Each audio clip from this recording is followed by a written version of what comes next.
Burada niye bekliyorsun? Biraz hava alayım diyorum.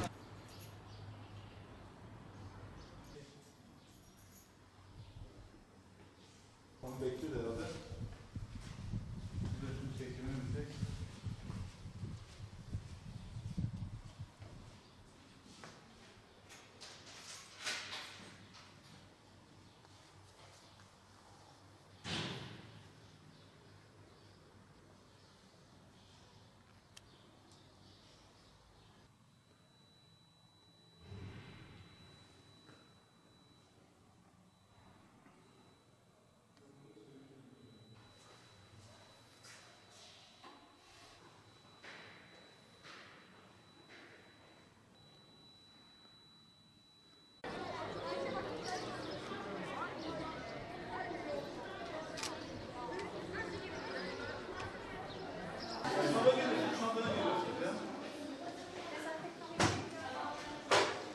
Burada bekleyelim.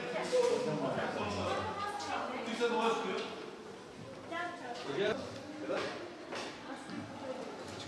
Maskeni tak öyle yürü. Dur. Maskeni tak, evet.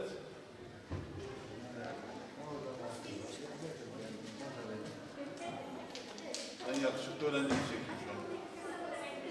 Hadi bakalım.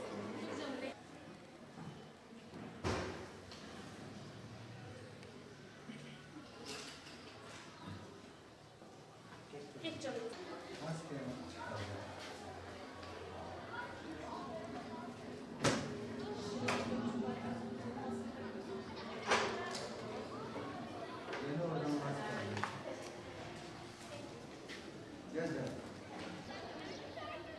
Okey.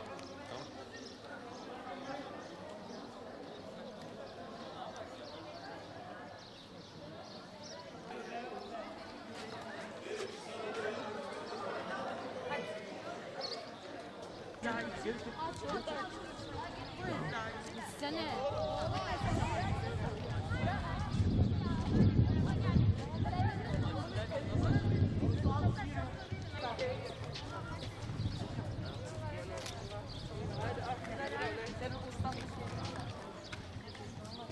Kolay gelsin abi.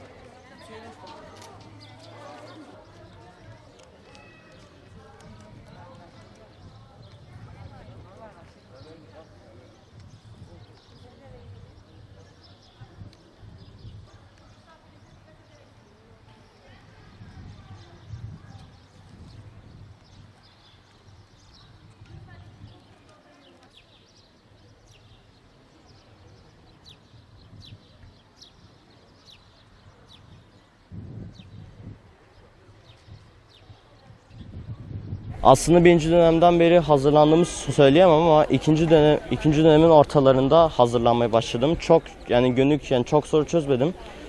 Yani branş denemeleri bitirdim, bir sürü deneme bitirdim. Soru çözdüm, derslere katıldım EBA ve Tonguç üzerinden. Son tekrarları izledim. Böyle LGS'ye hazırlandığımı düşünüyorum ve verimli geçtiğini düşünüyorum. Hedefiniz nedir? Hedefimiz normal bir Anadolu Lisesi olsa yeter. Koronavirüsten dolayı evde çalıştık, deneme çözdük, çok çalıştık. İnşallah güzel bir sonuç alırız. Fen lisesi hedefliyorum. İnşallah kazanırım fen lisesine. Yani bu şekilde. Peki sınava nasıl hazırlandınız? Yani denemeler çözdük evde. Çok soru çözdük. Sahura kadar çalıştık Ramazan'da. Çok çalıştım. Bugün sınava geldim. Mart ayında okullar tatil oldu. Yani bu koronavirüs olaylarından dolayı. Hepimiz okula gitmesek de LGS olduğu için çalışmak zorunda kaldık. Ve işte bugün o gün geldi. İyi bir fen lisesi, hatta çok da iyi bir işte İstanbul'daki güzel okulları hedefliyorum. İnşallah istediğim olur. Peki nasıl, heyecan var mı? Yani çok yok. Çünkü heyecanlanmak hiçbir işe yaramıyor sınavda. Sadece stres oluyorsun, yapamıyorsun. O yüzden çok olmamaya çalışıyorum. Sınava bol bol, piyasada hiç çözmedik soru bırakmayarak, kitaplar bitirerek, denemeler çözerek. Bu şekilde. Önce hazırlamakla başlayalım. Önce hazırlanmak için öncelikle günde 250-300 soru çözüyorum.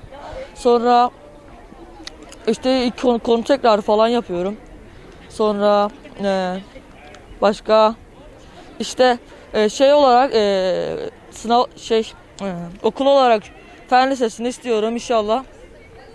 Böyle işte 450-470 arası puan alırsam çok sevinirim. İşte heyecanlıyım, mutluyum. İnşallah güzel bir yer gelir.